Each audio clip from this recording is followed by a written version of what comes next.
I just thought I should give you an idea. Now, for any of IntelliJ's products, either WebStorm or IntelliJ IDEA, they have different options.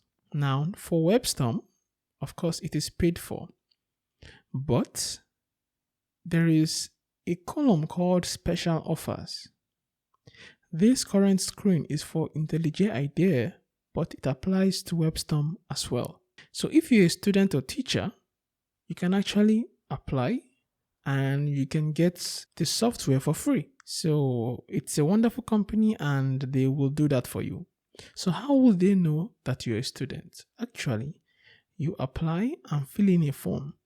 Generally, you apply with your student email, and that should indicate, of course, that you are a student.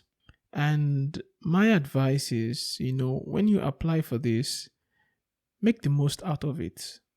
It's a wonderful software, so go check that out.